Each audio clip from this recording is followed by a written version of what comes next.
disiplin positif di SD Negeri Madrasah Lima. Saya Agung Mustiawan, calon guru penggerak angkatan 11 dari SD Negeri Madrasah Lima Surakarta. Saya ucapkan terima kasih atas kehadiran Bapak Ibu semua sehingga diseminasi ini bisa berlangsung dengan baik, gitu ya. Yang pertama yaitu tentang nilai-nilai kebajikan universal. Ya. Nilai-nilai kebajikan adalah sifat-sifat positif manusia yang merupakan tujuan mulia yang ingin dicapai setiap individu. Nilai-nilai tersebut bersifat universal dan lintas bahasa, suku, bangsa, agama maupun latar belakang. Setiap perilaku atau perbuatan memiliki suatu tujuan. Menurut Dr. William Blazer pada teori kontrol tahun 1984. Dengan mengaitkan nilai-nilai kebajikan yang diyakini seseorang, maka motivasi intrinsiknya akan terbangun sehingga menggerakkan motivasi dari dalam untuk dapat mencapai tujuan mulia yang diinginkan. Menurut Dian Gosen tahun 1998. Nilai-nilai kebajikan yang ingin dicapai oleh setiap anak Indonesia kita kenal dengan profil pelajar Pancasila. Di mana dimensi profil pelajar Pancasila ini ada yang pertama beriman, bertakwa kepada Tuhan Yang Maha Esa dan berakhlak mulia. Kemudian ada mandiri, bernalar kritis, berkebinekaan global, bergotong royong dan kreatif. Nah, Bapak Ibu, sebenarnya untuk disiplin positif ini berasal dari nilai-nilai universal, di mana nilai-nilai ini tidak hanya dianut oleh Indonesia. Kalau di Indonesia mungkin kita kenalnya dengan Pancasila, okay? Nah, sedangkan nilai-nilai universal ini di negara-negara lain juga terdapat hal semacam ini. Nah, maksud dari Ki Hajar Dewantara adalah sebenarnya tujuan akhir dari pendidikan Indonesia itu adalah menuju ke nilai-nilai universal, di mana di seluruh dunia ini terbentuk nilai-nilai yang universal, nilai-nilai yang bersifat kebajikan. Kalau di Pancasila itu kan sila pertama nilai keberagaman, kemudian ada nilai kemanusiaan, ada nilai persatuan, kemudian ada nilai kerakyatan dan permusyawaratan, kemudian ada nilai keadilan, gitu kan. Nah, ada juga nilai kebersihan, nilai kesehatan, nilai kedamaian, empati, peduli, seperti itu. Nah, itulah yang ingin kita usung dari Ki Hajar Dewantara. Jadi semua pendidikan itu ranahnya adalah ke nilai-nilai kebajikan yang bersifat universal. Jadi tidak hanya di Indonesia saja. Maka dari itu pada profil pelajar Pancasila itu terdapat kebinekaan global.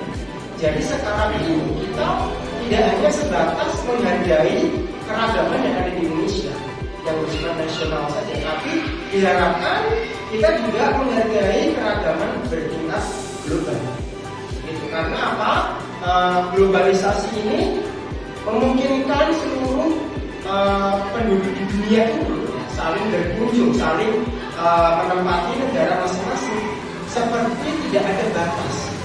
Mungkin kita nanti ketika bekerja di luar negeri, nah itu kita harus sudah ada fondasi kebinekaan global ini. Jadi kita tidak sekedar berwawasan nasional saja. Jadi kebinekaan ini kita global, begitu.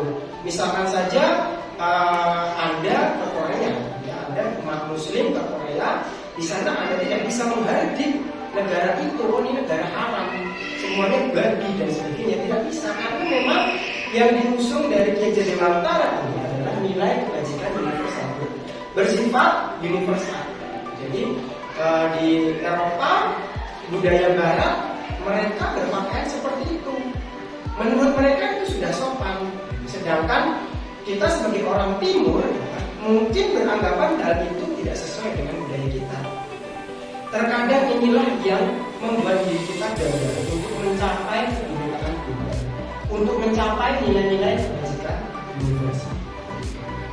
Nah, nilai-nilai kebajikan universal itu kita transfer ke murid-murid kita karena suatu sekolah itu fondasinya adalah murid. Kalau muridnya adalah murid, kalau muridnya itu sudah terbangun disiplin positifnya dan itu benar-benar tertanam, itu otomatis ini pasti gurunya juga sudah tertanam disiplin positif. untuk mentransfer nilai-nilai kebajikan universal ini tidak bisa hanya guru saja yang mentransfer.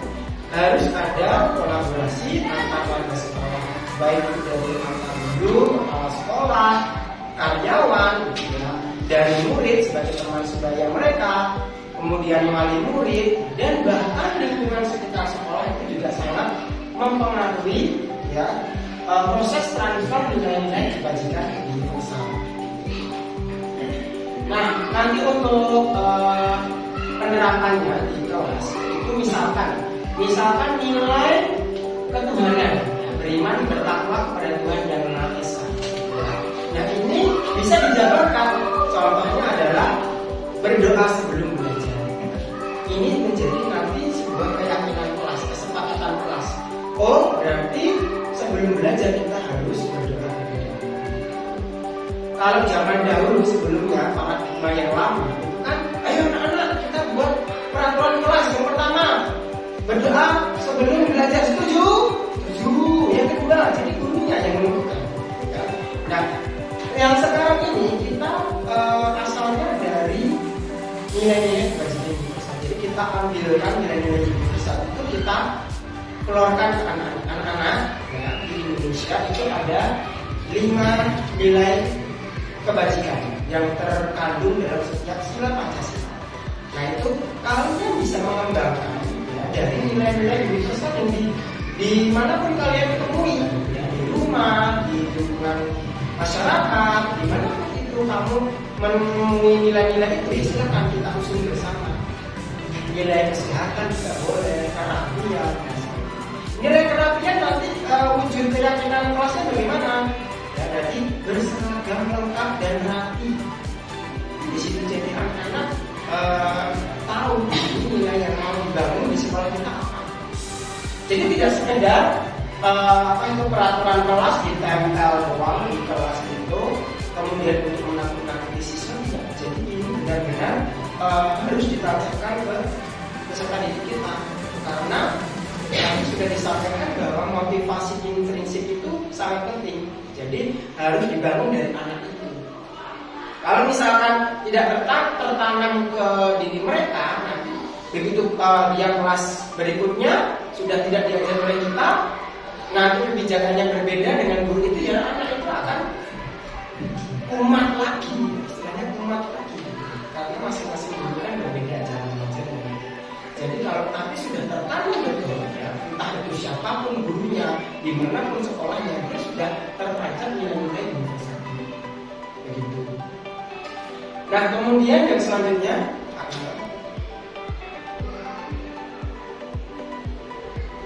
nah kebutuhan dasar manusia. Jadi Bapak Ibu ya, untuk dapat menanamkan nilai-nilai universal itu kita harus memahami betul kebutuhan murid-murid kita.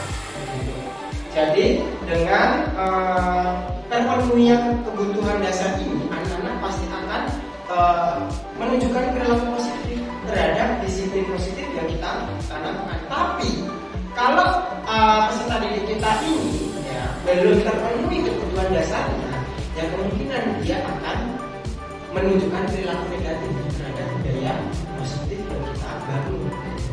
Nah, kebutuhan dasar manusia itu apa sih?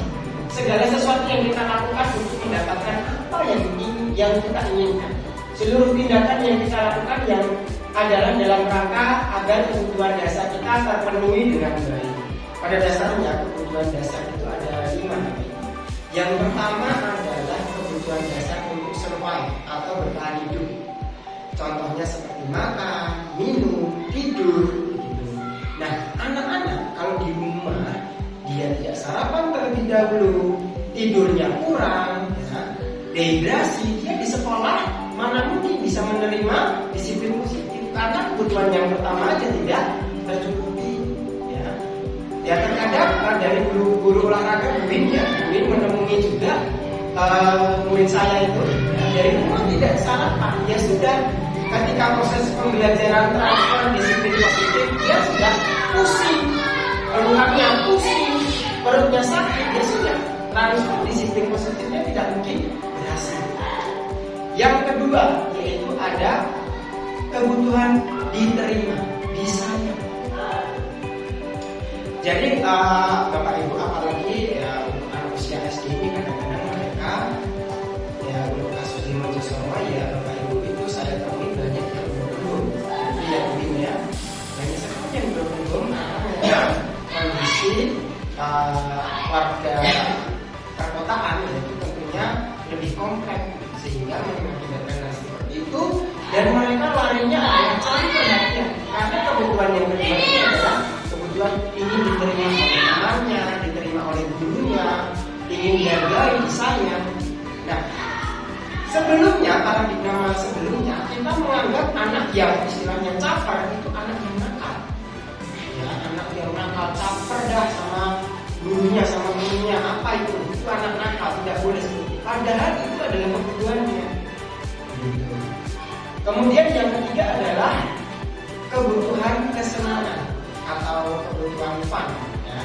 Jadi kalau pembelajaran kita monoton, pembelajaran yang membosankan, ya anak-anak ya tidak mau menerima disiplin positif yang ingin kita transfer. Karena kebutuhan yang ketiga ini tidak tercukupi. Jadi kita selama pembelajaran yang diharapkan harus membuat suasana belajar yang fun, yang seru gitu. Kemudian bervariasi sehingga anak-anak cenderung tidak bosan. Kemudian yang selanjutnya yang keempat adalah kebutuhan untuk ini penguasaan. Ya. Jadi anak-anak yang ini suka berantem, nah itu sebenarnya dia ingin menunjukkan kekuasaannya. Dia menguasai bela diri, ini aku nih yang paling hebat, ini aku yang paling berkuasa di sini dan macam-macam ya. Nah itu perlu kita arahkan. Kita hargai, kamu memang betul, kamu mempunyai kelebihan bela diri yang sangat luar biasa. Ya, tapi kamu perlu mengarahkan bakat itu ke hal yang positif. Contoh, kalau di rumah saya Pak Heri ada judo, ada taekwondo, yang suka bela diri itu bisa diarahkan ke situ. Nah itu kemudian yang terakhir ada kebutuhan kebebasan. Nah inilah yang diusung oleh Menteri kita Mas Nadiem Makarim, yaitu kurikulum merdeka. Jadi bukan berarti kebebasan ini bebas semuanya dituruti. Nah mau belajar apa ini kita harus menuruti, bukan seperti itu. Kebebasan di sini adalah kita mencoba memberikan pilihan kepada murid kita. Misalkan nih Pak Marwan ya hari ini misalkan mau belajar tentang gerakan lompat. Nah, itu kan macam-macam ya Pak ya variasinya. Silakan ya mau lompat yang bagaimana, lompat kakak atau lompat kanguru atau lompat kelinci. Itu mereka yang disuruh menentukan, memilih. Ya, jadi di sekolah itu mereka tidak terkekang karena adanya pilihan-pilihan itu. Jadi anak-anak diberi pilihan yang sudah kita batasi. Makanya nanti ada 5 posisi kontrol. Kita sebagai guru punya 5 posisi kontrol. Nah, tapi nanti yang terjadi seperti ini. Itu Bapak Ibu untuk 5 kebutuhan dasar. Yang satu lagi.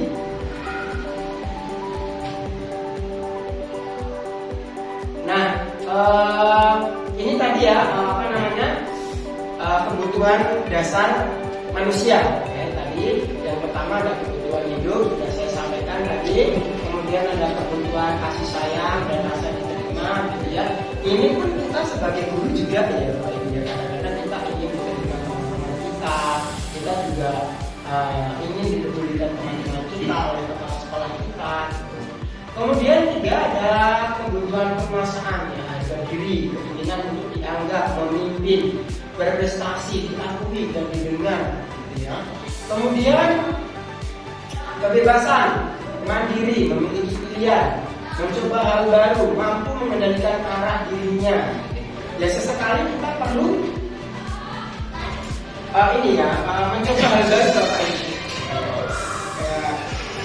Mungkin kita sekarang kan ini sudah era industri ini ya, 4.0 ini ya.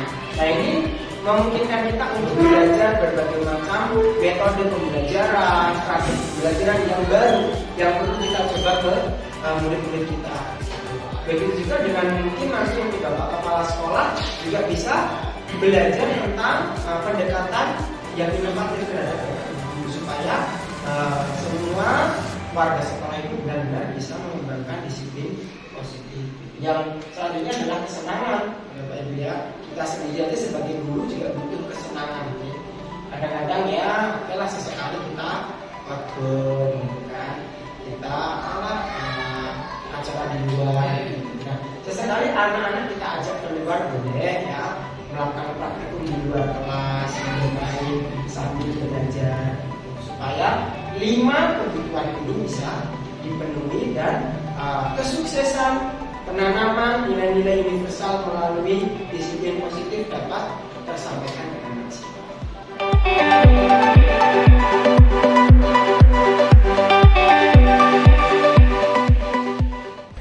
Assalamualaikum warahmatullahi wabarakatuh. Waalaikumsalam warahmatullahi wabarakatuh. Oke, selamat siang Bapak Ibu semuanya, sehat? Ya. Sehat? Sehat. Oke, terima kasih atas waktunya. Perkenalkan, nama saya Heri Setiawan, calon guru penggerak angkatan 11 Kota Surakarta. Di sini saya mengajar di SDN Negeri Mojosongo 5 Kota Surakarta dan mengampu mata pelajaran PJOK. Terima kasih untuk Bapak Ibu yang sudah berkenan hadir. Di sini saya akan menyampaikan diseminasi budaya positif calon guru penggerak angkatan 11 SD Negeri Mojosongo 5 Kota Surakarta. Berikut. Nah, konsep inti budaya positif yang pertama ada perubahan paradigma belajar. Yang kedua, disiplin positif. Yang ketiga, ada nilai-nilai kebajikan. Yang keempat, ada kebutuhan dasar manusia. Yang kelima, ada motivasi perilaku manusia. Yang selanjutnya adalah posisi kontrol guru. Yang selanjutnya adalah keyakinan kelas dan segitiga restitusi. Nah, jadi ada sebentar Mas. Nah, dari konsep ini budaya positif yang ada di sekolah kita, jadi kita mencakup secara keseluruhan. Ya, budaya positif ini berjalan. Ya, itu karena kerjasama antara semua warga sekolah. Siapa itu warga sekolah? Yang pertama itu adalah guru. Ya. Setelah guru adalah kepala sekolah, murid dan wali murid. Jadi konsep ini budaya positif, kita harus sebagai guru ya, kita harus memberikan teladan yang baik sesuai dengan konsep dasar Ki Hajar Dewantara ya. Itu ada 3 ya, ing ngarsa sukulodo, ing madya mangkasa, tuturi handa yani. Situ. Nah, dalam perubahan paradigma belajar, disiplin positif, nilai-nilai kebajikan, kebutuhan dasar manusia, motivasi perilaku manusia, posisi kontrol guru, keyakinan kelas, segitiga restitusi. Nah, nanti akan kita kupas satu persatu berkaitan dengan inti budaya positif yang ada di sekolah. Selanjutnya, Mas. Nah, untuk perubahan paradigma kegiatan kepalan tangan. Nah, coba kita kepalan tangan ini ya. Nah, ada kepalan tangan. Kegiatan kepalan tangan ada A dan B. Anda dan teman Anda. Sobeklah secari kertas kecil. Ya, sobeklah secari kertas kecil. Nah, ini saya coba. Nah, ini ya. Sobeklah secari kertas kecil. Tuliskan benda atau sesuatu yang sangat berharga untuk Anda. Letakkan di salah satu tangan Anda dan genggam benda atau sesuatu tersebut dengan segala daya. Buatlah sebuah kepalan. Yang B, teman Anda B akan mencoba dengan sekuat tenaga dengan berbagai cara untuk meminta Anda memberikan benda tersebut. B bisa membujuk, mengancam, menghardik, merayu, menyuap apa saja agar dapat membuka kepalan tangan Anda. Ini sebagai contoh ya. Tadi letakkan di salah satu tangan Anda dan genggam benda sesuatu dengan segala daya. Ini contohnya Mas, kasihkan Mas. Genggam. Ya. Terus ini mau saya buka. ya dia kuat, ya kuat. Apa yang terjadi ya tanya gitu kan. Ini kuat. Ya, oke, lanjut Mas. Nah itu seorang guru harus dapat mewujudkan budaya positif di sekolah. Ya kita sebagai guru ya, harus mewujudkan budaya positif di sekolah. Apa itu budaya positif? Tersebut dijalankan dengan konsep sebagai berikut. Yang pertama, disiplin positif. Yang kedua, memahami motivasi perilaku manusia berkaitan dengan dukungan dan penghargaan. Yang ketiga, posisi kontrol seorang guru. Yang keempat, membuat keyakinan sekolah atau kelas. Yang kelima adalah penerapan segitiga restitusi dalam penyelesaian masalah. Yang pertama berkaitan dengan disiplin positif. Contoh sebagai kita guru, ya di dalam konsep Ki Hajar Dewantara itu ada Ngaso Sutulodo. Jadi kita sebagai seorang guru harus memberikan contoh disiplin. Contoh konkretnya apa? Ketika kita berangkat sekolah tidak terlambat. Kita bicara disiplin, akan tapi kita sendiri tidak melakukan yang namanya disiplin. Ya contoh, ketika upacara kita mulai jam 7. Ya, sebelum jam 7 seorang guru harus sudah datang, gitu nggih. Nah untuk siswa juga nanti mencontoh, nah, karena guru itu bulan ditiru. Ya. Yang kemudian memahami motivasi perilaku manusia berkaitan dengan hubungan dan penghargaan. Ya. Selain kita memotivasi kepada siswa, ya kadang kita memberikan motivasi siswa, ya. Terus selanjutnya kita berikan hukuman. Kita masih menjumpai seperti itu, ya.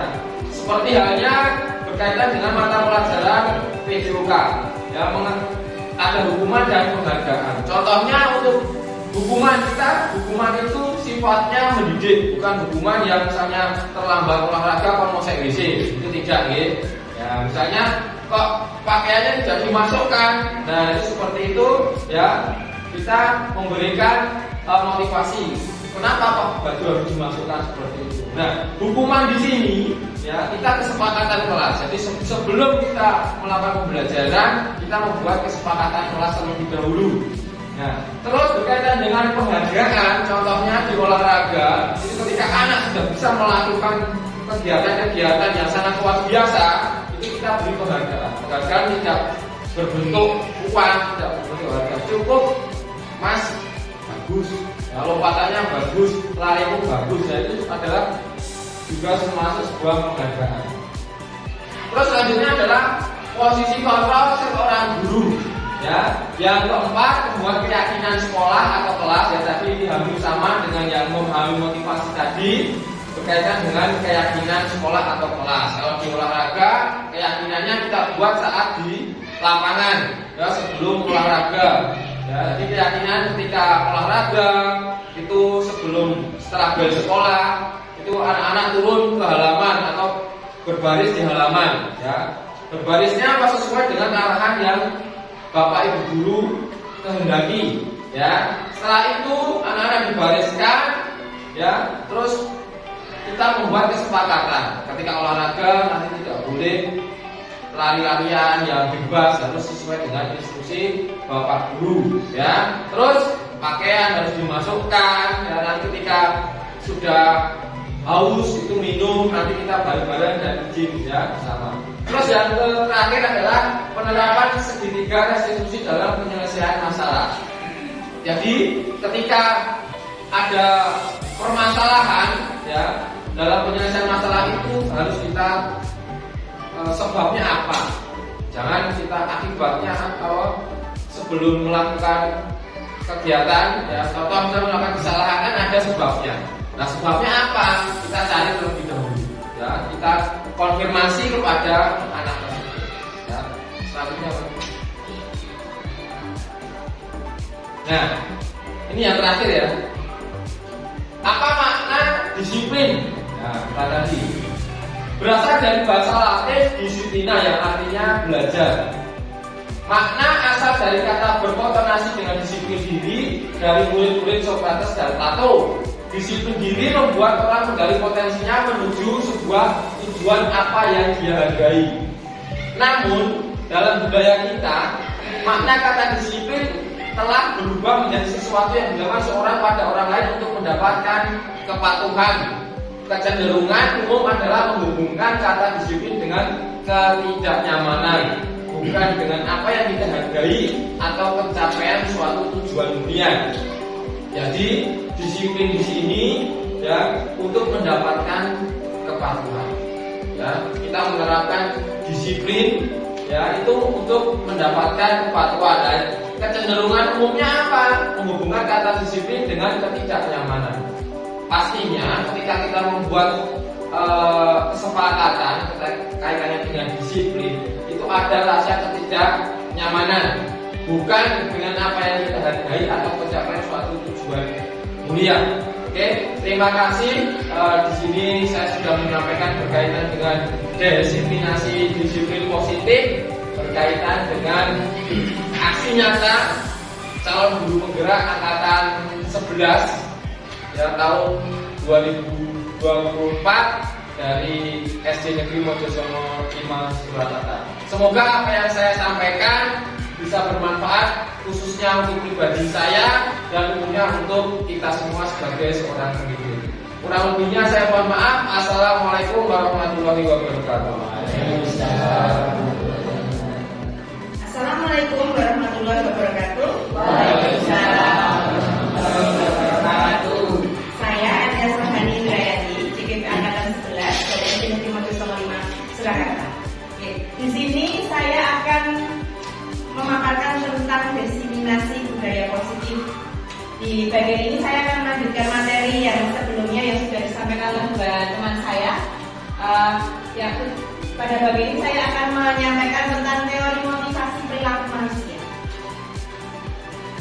Ketika berbicara tentang budaya positif tidak lepas dari yang namanya perilaku manusia. Teori motivasi itu sendiri dibagi menjadi 3. Yang pertama untuk motivasi eksternal itu tentang untuk menghindari ketidaknyamanan atau hukuman. Jadi apa yang akan terjadi apabila saya melakukannya. Yang kedua yaitu motivasi eksternal. Untuk motivasi eksternal itu untuk mendapatkan imbalan dari orang lain atau institusi yang nanti kaitan dengan apa yang akan saya dapatkan apabila saya melakukannya. Untuk motivasi internal yang tujuannya disiplin positif itu adalah untuk menghargai diri sendiri. Nah nanti kaitannya dengan saya akan menjadi orang seperti apa bila saya melakukan. Nah nilai-nilai inilah yang perlu kita tanamkan ke anak-anak kita bahwa disiplin itu tidak selalu dengan yang dibayangkan dengan kekerasan atau hal yang sifatnya mengekang anak-anak kita untuk mengembangkan potensinya. Tapi dilakukan dengan pendekatan disiplin positif dengan cara-cara yang lebih kalau di hati Hajar Dewantara kita istilahnya menghambakan yang murid. Diharapkan nanti tujuan motivasi disiplin positif ini bisa tercapai dengan baik.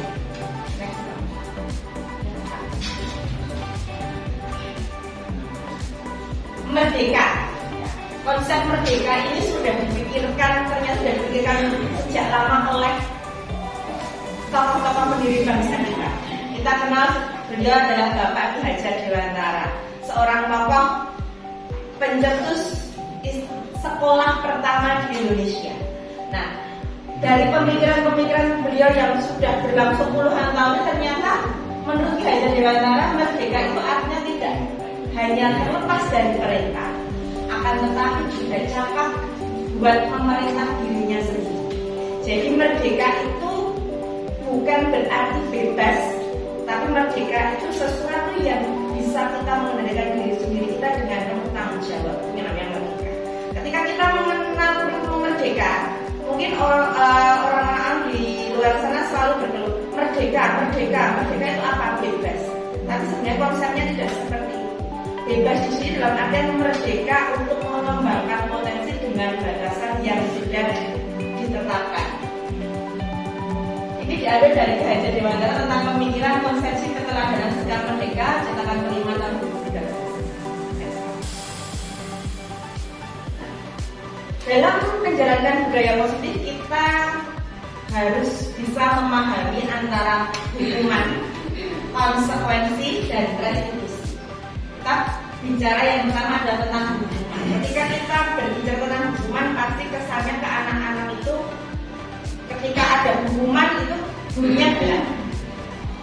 Ketika ada pelanggaran pasti ada hukuman. Itu adalah sebuah pemikiran yang dulu ya, pemikiran lama. Tetapi kita harus mengubah pemikiran kita bahwa sekarang ini kita harus bisa memahami tentang hukuman, konsekuensi, dan restitusi. Apa yang membedakannya? Untuk hukuman ini tidak terencana atau tiba-tiba. Misalkan ada anak yang tiba-tiba memecahkan barang sekolah, lalu kita secara spontan menghajar mereka dan memberi hukuman. Dan ayo kamu lari lapangan, atau ayo kamu membersihkan halaman. Itu biasanya kita lakukan dengan spontan, karena ketika kita melihat sebuah pelanggaran yang ini sebuah kesalahan dan harus segera dihukum, tanpa mengetahui, tanpa menarik gimana awal penyebabnya itu apa.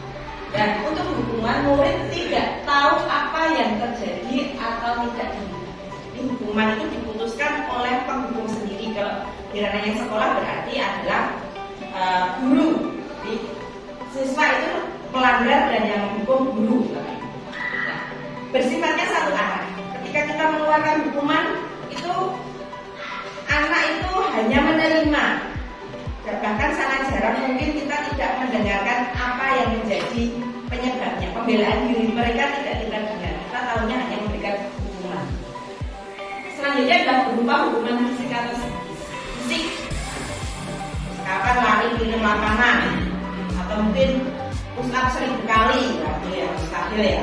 Nah, terus secara psikis, bentaan itu sudah menjadi, bagi beberapa anak itu bentaan atau hadikan itu sudah menjadi sebuah hukuman yang akan mereka ingat, bahkan nanti mereka sampai tua. Dulu pernah saya dimarahin guru, saya dulu waktu SD saya dibentak-bentak guru, itu pasti akan diingat ketika nanti ketemu dengan kita, entah nanti belasan tahun dan puluhan tahun yang akan datang.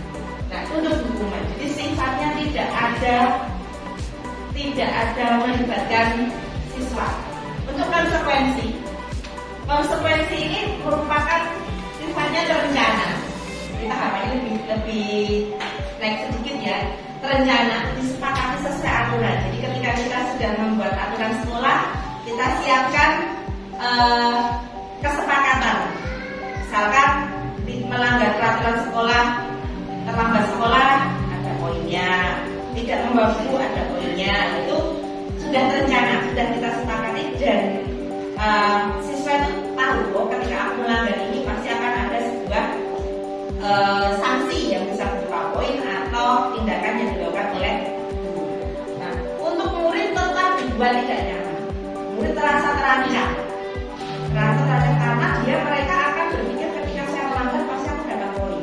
Ketika aku melanggar poin banyak nanti akan diambil oleh orang terbaru atau mendapatkan hukuman yang lain. Nah, sikap guru selalu memonitor. Sering kita melihat ketika istirahat kita melihat mengamati anak-anak. Kita memonitor apakah mereka sudah melakukan peraturannya dengan benar. Misalkan tidak membuang sampah sembarangan. Ketika pagi kita memonitor mereka terlambat masuk sekolah atau tidak. Itu dulu sifatnya lalu mengawasi. Nah, untuk tataran yang lebih tinggi kita mulai mengenal yang namanya restitusi. Proses ini menciptakan kondisi bagi murid untuk memperbaiki kesalahannya. Yang kedua, proses kolaboratif yang mencari solusi. Untuk sekarang, ketika kita sudah memahami apa itu budaya positif, kita akan lebih terbuka ketika menemui murid dengan masalahnya. Misalkan kamu kok sering mencari perhatian, sebenarnya itu ada apa? Pasti sekali kita melihat ada apa? Kenapa kamu sering terlambat sekolah itu sebenarnya ada apa? Nah, itu kita sudah melakukan tahap restitusi. Ketika kita sudah tahu latar belakang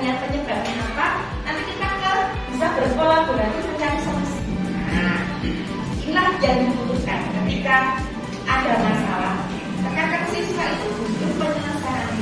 Mereka bermasalah dan itu diselesaikan, bukan hanya sekedar.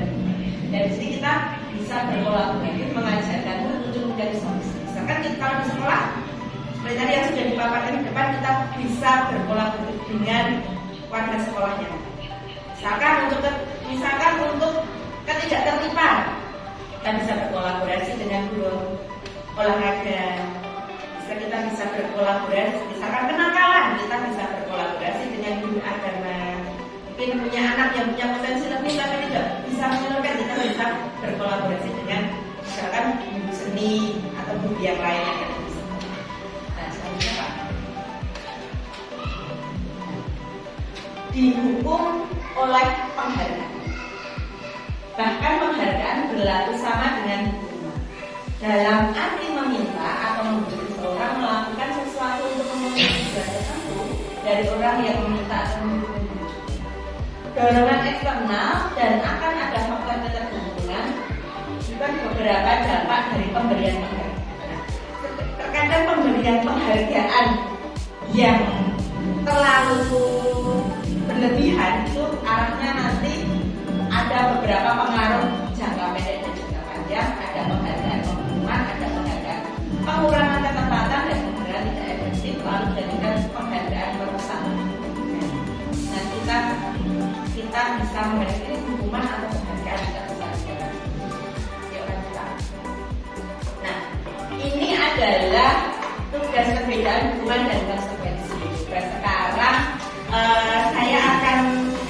kita akan sharing meletakkan ini bagaimana, apakah ini hukuman atau konsekuensi ya Pak Ibu. Juga mencatat 100 kali di buku kalimat saya tidak akan terlambat lagi karena terlambat ke sekolah. Saya tidak akan terlambat lagi. Itu dilakukan ketika terlambat ke sekolah. Menurut Pak Safi'i, ini hukuman atau konsekuensi? Hukuman. Hukuman ya, kita hukuman nomor 1. Lari mengelilingi lapangan basket 2 kali karena terlambat hadir di sekolah. Kalilah hukuman. Sekarang murid diminta untuk push up 15 kali karena tidak menggunakan masker ke sekolah. Hukuman. Menggantikan kertas tugas teman yang telah dicoret-coret. Kemudian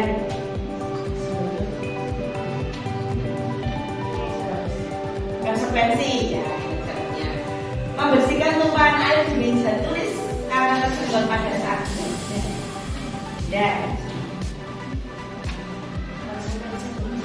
konsekuensi, murid disuruh untuk tidak mengenakan sepatu seharian setelah karena tidak mengenakan sepatu hitam.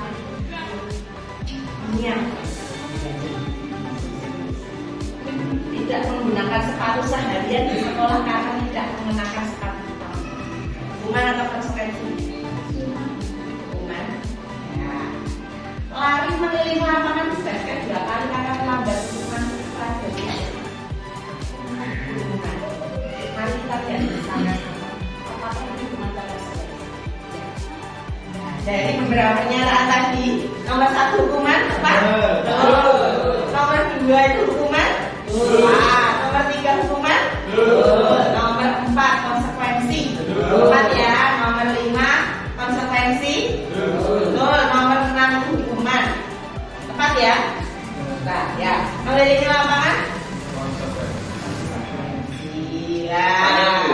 Kenapa kok yang terakhir mengelilingi lapangan basket 2 kali itu konsekuensi kok berbeda dengan yang di atas? Nah, karena ini pelajarannya PJOK Pak Narwan. Jadi ini pasti sudah ada kesepakatan awal yang dibuat oleh gurunya PJOK. Jadi ketika mereka kita sudah belajar yang berapa tadi, ketika konsekuensi kan sudah melibatkan siswa. Nah, ini adalah karena berhubungan dengan PJOK, sudah ada kesepakatan awal, makanya ini sebuah konsekuensi. Terima kasih. Sekarang kita bedakan antara hukuman dan konsekuensi. Yang pertama adalah hukuman. Hukuman itu adalah sesuatu yang menyakitkan dan menyakitkan bisa sedih. Kalau dihukum mesti sedih ya. Kalau dihukum itu pasti itu sakit hati. Kalau dihukum itu pasti merasakan sesuatu yang tidak enak.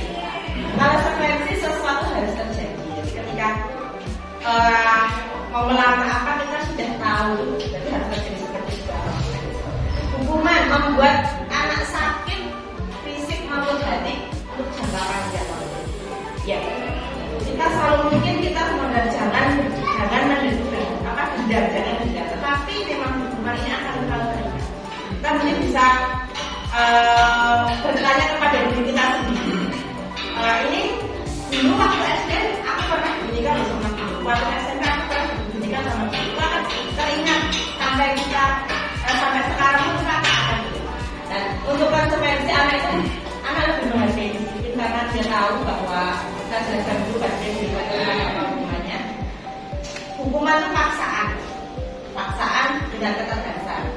Dan konsekuensi adalah stimulus bapak untuk hukuman mendorong anak menyakiti diri sendiri. Kalau untuk konsekuensi mendorong anak agar tidak menyelesaikan konsep diri yang buruk untuk hukuman dan konsep untuk konsekuensi yang akan lebih baik. Anak belajar menyembunyikan kesalahannya. Biasanya kalau ada hukuman, anak itu akan betul ditanya ini siapa yang merupakan Tuhan atau bukan atau benar. Baru nanti kita balik. Untuk konsekuensi anak belajar mematuhi peraturan karena sudah tahu konsekuensinya. Lalu rasa marah, rasa bersalah, penolakan, tak merasa dihargai itu pasti ketika menghadapi sebuah hukuman. Untuk konsekuensi kehilangan hak, tidak nyaman, dihasilkan itu sebagai kesempatan. Sekian adalah paparan dari saya tentang disiplin positif. Terima kasih atas perhatian Bapak Ibu. Kiranya bila ada kurangnya saya mohon maaf. Assalamualaikum warahmatullahi wabarakatuh. Assalamualaikum warahmatullahi wabarakatuh. Waalaikumsalam warahmatullahi wabarakatuh. Semangat pagi. Pagi, yes. Baik, terima kasih. Pada kesempatan pagi hari ini, perkenalkan nama saya Sunarwan, calon guru penggerak angkatan 11 Kota Surakarta dari SD Negeri Mojosongo 5. Pada kesempatan kali ini saya akan memaparkan terkait aksi nyata budaya positif di sekolah kami. Pada kesempatan ini saya akan menyampaikan terkait segitiga restitusi. Kira-kira apa itu segitiga restitusi? Mari kita bahas. Restitusi adalah proses menciptakan kondisi bagi murid untuk memperbaiki kesalahan mereka sehingga mereka bisa kembali pada kelompok mereka dengan karakter yang lebih kuat.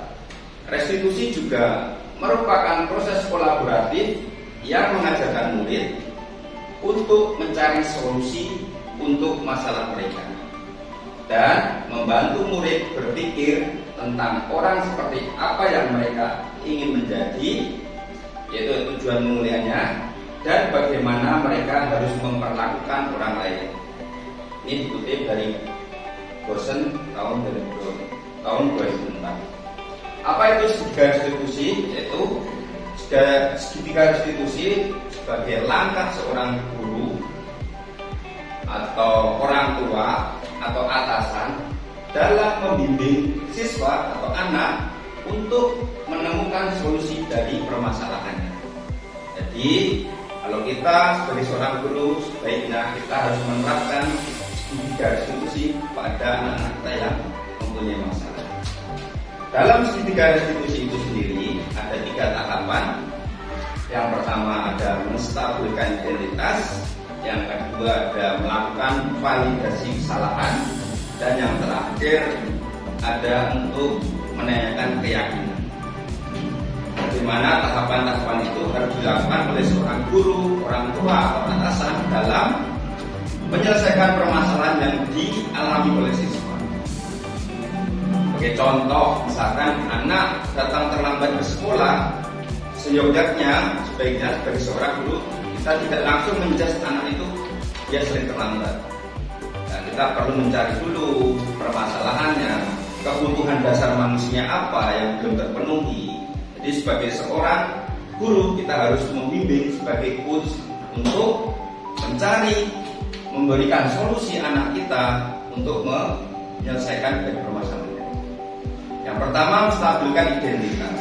Misalkan dengan contoh tadi, karena datang terlambat, kita panggil anak itu ke ruangan kita tanyakan bagaimana kabarnya, kemudian sehat apa tidak. Dengan seperti itu dia datang ke ruangan kita tidak langsung menjudge kamu salah ini, kamu salah itu ya. Jadi kita dengan menstabilkan identitas itu di anak merasa apa? Merasa dimanusiakan, merasa dimanusiawikan seperti itu. Kemudian yang kedua ada melakukan validasi kesalahan. Jadi kita membimbing, kita tidak langsung menjudge, kamu salah terlambat, kamu melakukan kesalahan ini, tidak.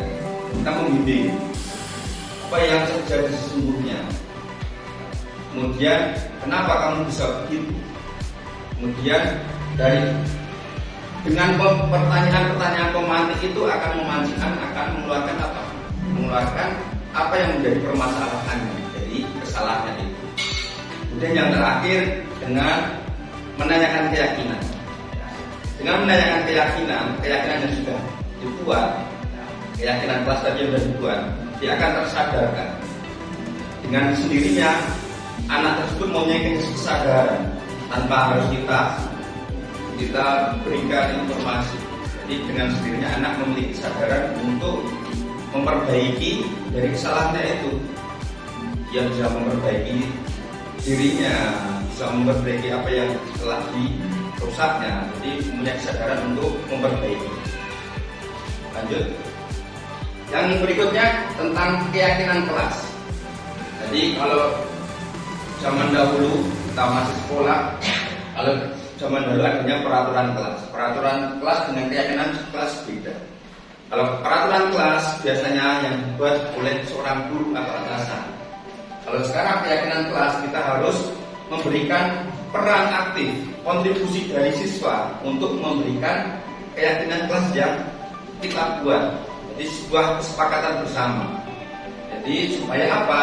Kalau yang sudah kita buat bersama, jadi kita lakukan bersama agar tujuannya berjalan lebih enak dan lebih lancar. Itu keyakinan kelas, yaitu guru berperan dalam mewujudkan terbentuknya keyakinan sekolah atau kelas dengan adanya kesepakatan antara guru dan murid. Ya.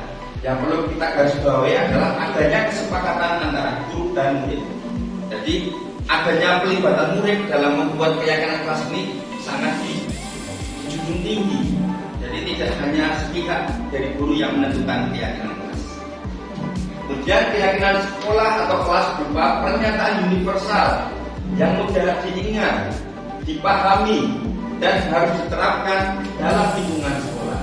Jadi keyakinan sekolah atau kelas itu berupa pernyataan universal, kurang lebih hampir sama dengan bajikan dan universal, yang mudah bisa dilakukan semuanya, yang bisa semuanya itu bisa dilakukan. Contoh, ya, setiap siswa harus membawa buku sesuai dengan jadwal. Bisa dilakukan semuanya. Kemudian setiap siswa harus memakai seragam sesuai jadwalnya. Kemudian dalam diskusi dalam kelompok, ya, ketika mau bertanya setiap anak harus mengajukan tangan dulu. Jadi itu bersifat universal dan bisa dilakukan dan bisa dipahami. Lanjut.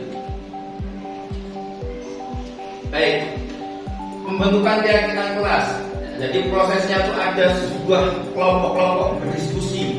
Ya, jadi ada peran aktif dari siswa. Jadi ada diskusi kelompok, ada kelompok-kelompok yang melakukan diskusi dan bersifat abstrak berupa pernyataan universal, dibuat dalam pernyataan yang positif. Sedikit saja akan mudah diingat kata-katanya, ya. Kemudian sesuai dengan kondisi kelas yang ada dan sekolah sehingga mudah diterapkan. Nah, kita tidak bisa menyamakan dengan peraturan kelas yang lain sesuai dengan kondisi kelas yang ada. Kemudian semua warga kelas dilibatkan dalam membuat keyakinan kelas.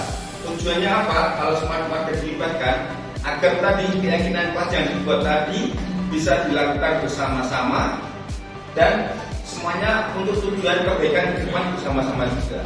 Jadi harapannya ke depan bisa berjalan dengan baik dan lancar untuk keyakinan kelas itu sendiri.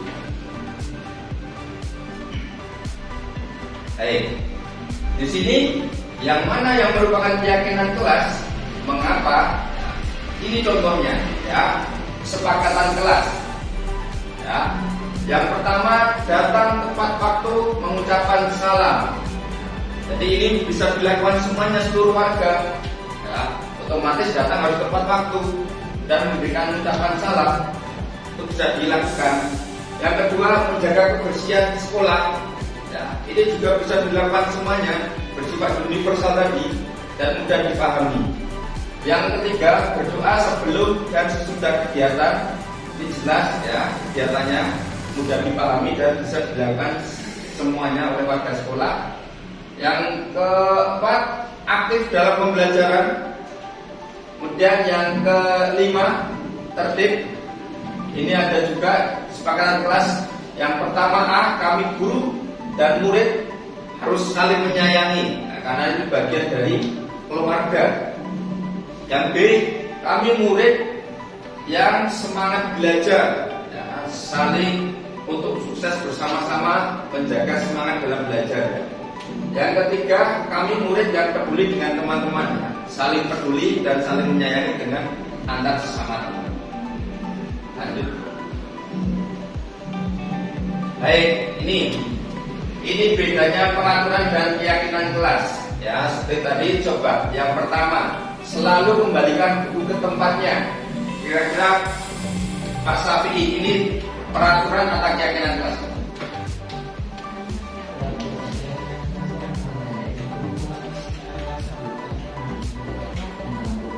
Kaitan keyakinan kelasnya apa? Dari peraturan yang pertama itu, pernyataan yang pertama, selalu kembalikan buku ke tempatnya.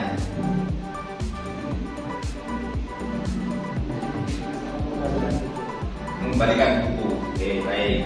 Yang kedua ada dilarang mengganggu orang lain. Kira-kira apa? Dari pernyataan itu keyakinan kelasnya apa? Dilarang mengganggu orang lain. Saling menghargai. Yang ketiga, coba UIN, hadir di sekolah 15 menit sebelum pembelajaran dimulai. Kira-kira keyakinan kelasnya apa? Yang mudah dipahami, bersifat universal. Ya, menghargai waktu. Yang keempat, dilarang melakukan kekerasan. Kemudian, apa kira-kira keyakinan kelasnya? Saling menyayangi. Yang kelima, dilarang menggunakan narkoba. Bu Kalila, apa kira-kira yang kelasnya? Dilarang menggunakan narkoba. Berkaitan dengan apa ini? Ya, jaga kesehatan. Oke. Yang keenam, bergantian atau menunggu giliran. Pak Heri, kira-kira apa keyakinan kelasnya? Tertib. Yang ketujuh, gunakan masker. LS, apa kira-kira keyakinan kelasnya? Kesehatan. Jaga kesehatan. Yang terakhir, jangan berlari di kelas atau koridor. Kira-kira apa keyakinan kelasnya? Bu Elinda. Jaga kenyamanan kelas. Oke, coba dari pernyataan tersebut kita lihat. Next. Ya, yang pertama, selalu kembalikan buku ke tempatnya. Tadi Pak, tanggung jawab. Ya, ini bersifat universal, bisa dilakukan semuanya. Kemudian yang dilarang mengganggu orang lain, menghormati orang lain. Ya, hadir di sekolah 15 menit sebelum pembelajaran dimulai. Ya, bisa menghormati orang lain, berkomitmen. Dilarang melakukan kekerasan. Keyakinan kelasnya keselamatan, menghormati orang lain. Ya. Dilarang menggunakan narkoba, berkaitan dengan kesehatan. Bergantian atau menunggu giliran, menghormati orang lain, bersabar. Ya. Gunakan masker, kesehatan, keselamatan. Kemudian yang terakhir, jangan berlari di kelas atau koridor. Itu tentang keyakinan kelasnya keselamatan, keamanan. Ya, ini tadi segitiga restitusi dalam penyelesaian masalah. Ya. Guru berperan sebagai seorang manajer, menggunakan segitiga restitusi dalam menyelesaikan masalah melalui 3 tahap. Tadi yang sudah saya jelaskan, ada menstabilkan identitas, ada validasi tindakan yang salah, dan menanyakan keyakinan. Yaitu tujuannya adalah mewujudkan siswa yang mandiri dan bertanggung jawab. Jadi seorang guru itu hanya sebagai coaching, membimbing, mengarahkan siswa. Dengan sendirinya dari segitiga restitusi itu harapannya ada kesadaran dari siswa terkait dia mengakui kesalahannya dan dia akan berbuat baik, tidak mengulangi kesalahan yang sama. Lanjut. Nah, ini terkait posisi kontrol guru. Nah, terkait posisi kontrol guru yang harus dimiliki guru itu ada 5. Ya, ini yang pertama itu sebagai penghukum, kedua itu ada pembuat rasa bersalah, ada sebagai teman, ada sebagai pemantau, dan ada sebagai manajer. Ya, dari kelimanya itu semuanya sama. Ya, tapi ada tingkatan-tingkatan yang dari tingkat terendah sampai harapan normatifnya harus dimiliki oleh seorang guru. Ya, penghukum contohnya, dia hanya seorang guru sebagai menghardik, menunjuk-nunjuk, menyakiti, menyindir. Kamu itu membuat yang paling salah, kamu melanggar peraturan. Ya, itu biasanya guru-guru yang masa lampau ketika kita masih anak-anak, masih SD itu ya. Terkenal guru zaman dahulu gila-gila ya, seorang guru pasti sudah dari kejauhan ditakuti oleh siswanya. Dia hanya bisa menunjuk kamu membuat kesalahan, kamu yang suka seperti ini. Itu yang ciri-ciri guru sebagai seorang penghukum. Ya. Kemudian yang membuat rasa bersalah, ya, guru biasanya berceramah dan mengatakan seharusnya ibu kecewa. Ya. Ciri-cirinya seperti itu. Kamu seharusnya sudah tahu. Ibu sudah setelah sekali mengatakannya, ibu stres. Ya. Jadi seperti itu, ciri-cirinya seperti itu. Kemudian yang ketiga, posisi kontrol guru sebagai teman. Ya. Biasanya membuatkan alasan-alasan untuk muridnya. Ya. Ciri-cirinya, ayolah lakukan demi bapak, ayolah lakukan demi ibu. Masa kamu tidak mau? Ingat, tidak, ibu pernah bantu apa? Seperti itu. Jadi dia cuma mengatakan seperti sebagai seorang teman, cuma mengingatkan saja. Jadi itu ciri posisi kontrol guru sebagai seorang teman. Dan yang keempat, 5 posisi kontrol seorang guru sebagai pemantau. Ya, guru berupaya bisa menghitung dan mengukur. Ya, cuma berkata mengingatkan apa peraturannya, apa keyakinan kelasnya. Dia cuma sebagai seorang pengontrol saja, mengingatkan saja peraturan yang sudah disepakati, kan sudah disepakati. Jadi ini relatifnya agak mendekati sempurna untuk posisi kontrol guru sebagai pemantau, mengingatkan keyakinannya apa yang sudah disepakati. Dan yang terakhir, posisi kontrol guru sebagai manajer. Ya, ini sudah tingkatan yang paling tinggi. Ya. Harapannya semua normatifnya seorang guru harus bisa mempunyai posisi kontrol yang seperti manajer. Ya.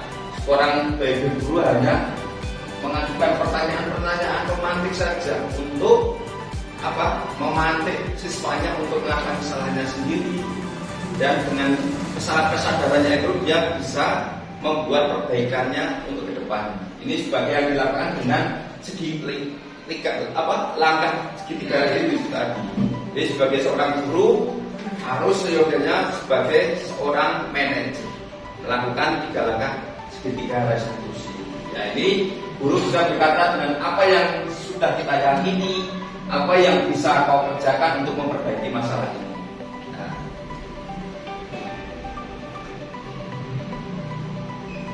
Ya, sekian pemaparan terkait budaya positif yang dari SD Negeri Mojosongo 5. Semoga sekecil pemaparan ini bisa bermanfaat untuk Bapak Ibu guru. Sekian dari kami, kurang lebihnya mohon maaf. Wabillahi taufiq wal hidayah. Assalamualaikum warahmatullahi wabarakatuh.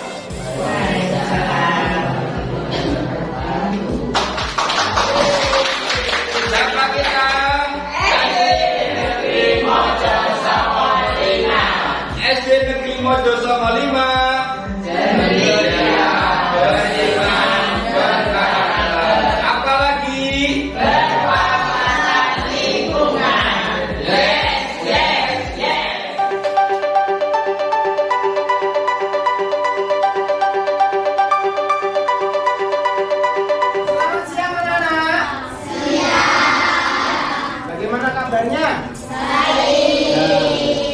Sudah selesai istirahat ya? Jangan lupa membuang sampah pada tempatnya. Nah, sekarang kita akan belajar membuat keyakinan kelas. Yang pertama, kita akan menentukan nilai-nilai bijak yang bisa kalian serap dari Pancasila. Ya, dari sila pertama hingga sila kelima. Atau kalian juga bisa mencari referensi nilai bijak di kehidupan sehari-hari. Contohnya ada nilai kebersihan, ada nilai kesehatan, ada nilai keamanan dan sebagainya. Oke ya. Nah, nanti Pak Agung minta setiap kelompok maju untuk menuliskan nilai-nilai bijak yang sudah kalian kenal. Ya. Nah, nilai-nilai ini Pak Agung harap dapat kita terapkan dalam kehidupan sehari-hari, terutama di kelas kita. Supaya kelas kita bagaimana? Nyaman, ya.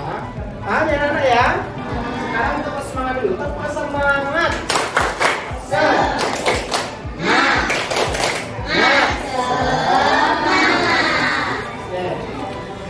Dari kelompok mana dulu? Angkat tangan. Siapa yang ingin memulai? Ya, Rehan silakan. Ya. Nilai apa?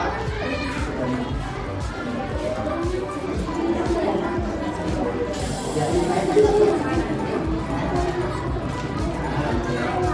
Oke.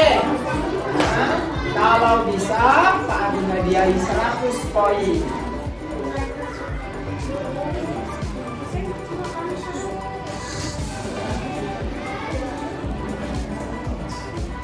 Oke, sudah sampai situ saja. Tepuk tangan dulu. Ya, nanti Pak Agung minta untuk tabel selanjutnya dari kelompoknya Rehan nanti. Ya, boleh bunga, boleh minta atau apa. Ya, yang mau maju silakan Brenda. Coba kelompok yang lain kalian bisa berdiskusi kira-kira nilai apa yang ingin kalian tanamkan di kelas ini.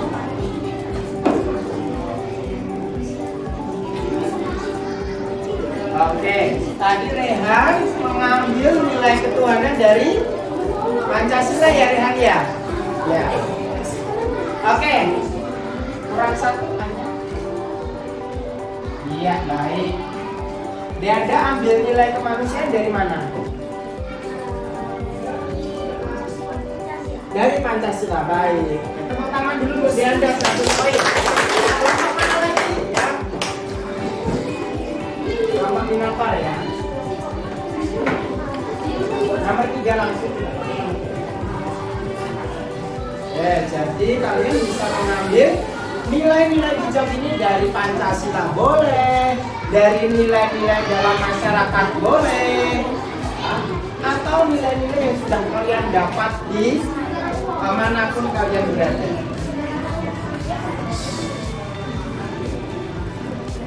Silakan kelompok yang belum berdiskusi untuk menentukan nilainya. Oke, nilai persatuan. David mengambil nilai persatuan dari Pancasila. Tepuk tangan dulu. Oke, ya dari Kuais dulu ya, tadi sudah angkat tangan terlebih dahulu. Silakan Kuais.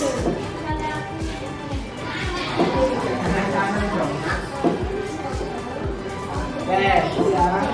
Mudah ya anak-anak ya. Nilai-nilai bijak ini sering kita temui ya di dalam kehidupan sehari-hari. Nilai kerak.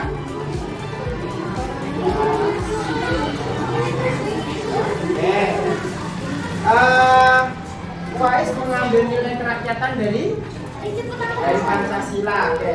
Mungkin yang dimaksud Kuais kerakyatan di sini adalah permusyawaratan ya. Tepuk tangan dulu untuk Kuais.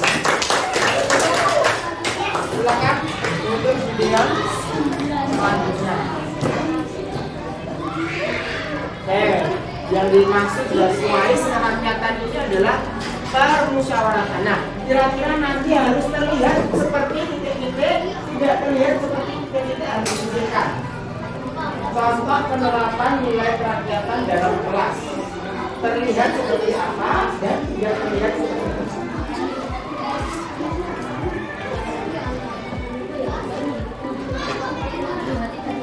Ya. Keadilan. ya. Magium mendapat nilai keadilan dari Pancasila. Tepuk tangan. Bulan. Nah, wah ternyata kelas 5 ini pandai-pandai ya. Oke. Mudah sekali kita temukan ya nilai-nilai ini ya.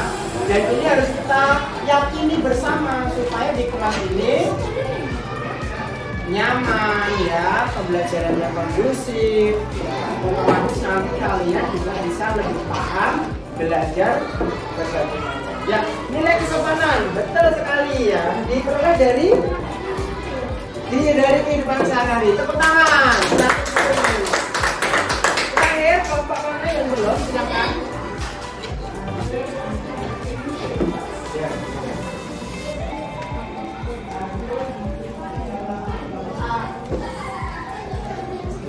Nilai apa ya kira-kira yang ingin diusulkan oleh Okta?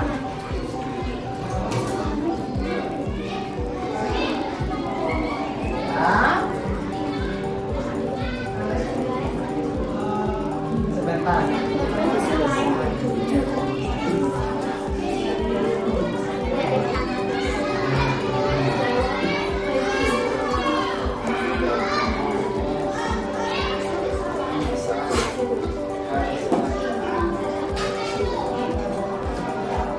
Iya, tepuk tangan.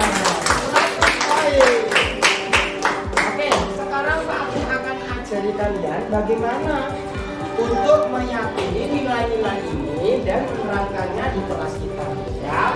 Nah, nilai keturunan contohnya adalah terlihat seperti di sini terlihat seperti adalah kolom yang harus kalian lakukan, ya, untuk menerapkan nilai keturunan. Bagaimana sih cara menerapkan nilai ketuhanan? Bisa dengan berkata jujur. Nah, berarti di sini terlihat seperti apa? Berkata jujur. Nanti silakan kelompoknya Rehan boleh berpikir yang lain atau sama silakan. Nah, berkata jujur ini penting tidak di kelas kita? Penting. Jadi harus ditulis. Ya, yang ditulis di sini yang penting untuk kelas kita. Khususnya. Nah, lalu tidak terlihat seperti apa? Lawannya jujur? Berarti berbicara bohong atau berbohong. Paham?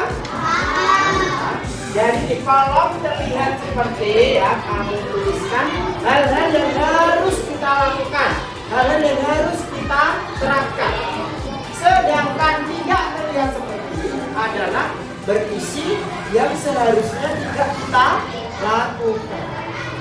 Nah, paham? Oke, silakan berdiskusi. Kalau sudah bisa, angkat tangan langsung menyesuaikan sesuai dengan nilai yang sudah ditulis. Ya, silakan. Ya, silakan. Tiga bisa 13 boleh. Berarti maksudnya adalah harus dibuktikan. Nah, tidak terlihat. Tidak terlihat seperti apa ya?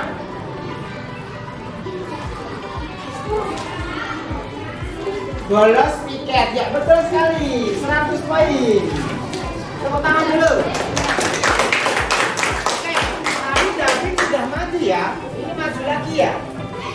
Ya, dan tidak apa-apa. Kalau kelompok lain ya memberikan kesempatan kepada teman yang lainnya supaya bisa maju. Ya silakan kelompok lain. Ya, boleh tadi sudah maju. Boleh diwakili oleh temannya. Siapa? Ayo silakan. Silakan Theo.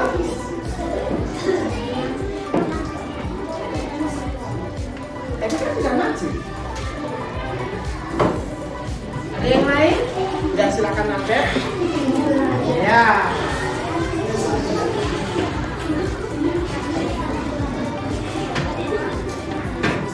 Ya betul ya, tadi kelompoknya Rehan adalah yang nilai kedua. Berdoa sebelum sebentar. Nah, masa di kelas kita tidur? Ya, ingat ya, yang ditulis adalah yang diyakini di kelas.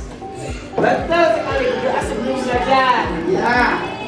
Berarti yang tidak boleh kita lakukan tidak berdoa sebelum belajar.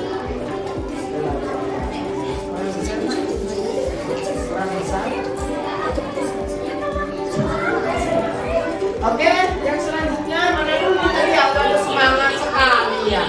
Oke ya, silakan Mas Cucu ganteng.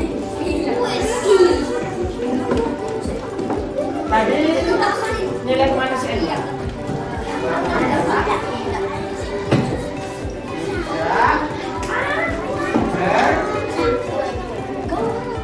Bertengkar ya, boleh. Ya, bertengkar. Boleh ditambahin, boleh. Tidak bertengkar dengan teman atau rukun ya. Tidak terlihat seperti ya. Oke, tadi mana dulu ya? Ya, silakan Bung Pimpa dulu. Ya, tepuk tangan Cucu. Ya, silakan. Ya, Bung Pimpa dulu ya.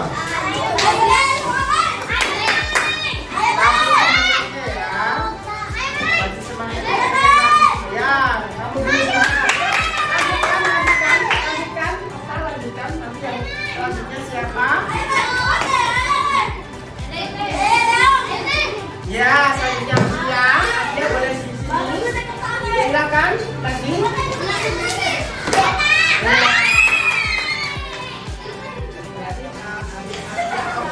Baru. Ayo.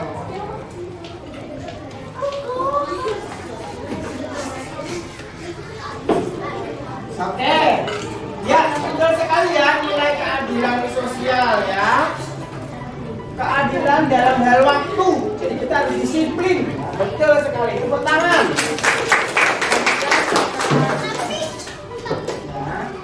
Nah, anak-anak sudah paham betul ya ternyata yang tentang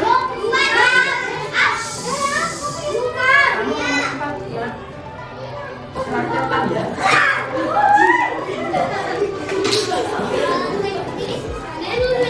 Ya, kira-kira nilai kerakyatan ini bisa diterapkan di kelas bagaimana ya? Iya, berdiskusi bersama, betul sekali. Ya. Jadi kalau ada masalah harus diapain dulu? Didiskusikan dulu. Jadi kalau misalkan nih Dianda sama Cucu sedang berselisih pendapat tuh, harus bagaimana? Dimusyawarahkan. Jangan nanti malah direkani dong. Ya betul, pertanyaan selanjutnya Okta. Wah sampai ngantri ya, mau jawab aja sampai ngantri, keren.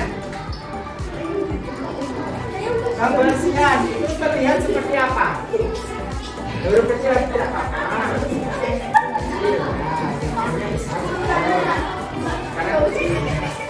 Kira-kira apa ya Okta ya untuk mengusulkan ini nilai kebersihan? Menjaga kebersihan, betul sekali ya. Apalagi tadi anak-anak setelah perhatikan semuanya. Kok diam? Diam tahu. Jadi untuk nilai kebersihan bisa diterapkan dengan cara untuk menerapkan nilai kebersihan dapat dilakukan dengan cara menjaga kebersihan. Apalagi setelah istirahat, oh ternyata sudah lumayan bersih ya kelasnya, tapi sayangnya masih ada satu sampah. Tidak apa-apa, hari ini kita baru membuat peraturan kelas, besok bisa diperbaiki lagi. Itu anak-anak ya. Oke ya, teman-teman Bapak.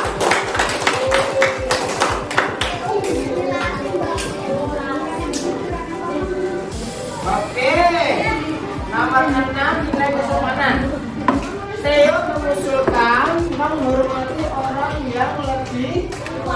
tua. Berarti di sini siapa dong? Iya. Oke, nanti kita saling menghormati gitu ya. Kalau anak-anak menghormati Pak Guru, otomatis Pak Guru juga harus menghormati murid-murid semua. Ya, saling menghormati. Wah, pandai ya kelas 5A ini ya. Tidak menghormati ya. Menghormati orang yang lebih tua ini bisa dengan cara ketika Pak Guru sedang bicara, muridnya pandai. Tepuk tangan. Baiklah anak-anak, terima kasih ya. Ini nanti akan Pak Agung rekap di laptop, nanti Pak Agung print, kemudian akan selalu kita ingatkan supaya diterapkan dengan baik. Begitu ya anak-anak ya. Tepuk tangan untuk kita semuanya.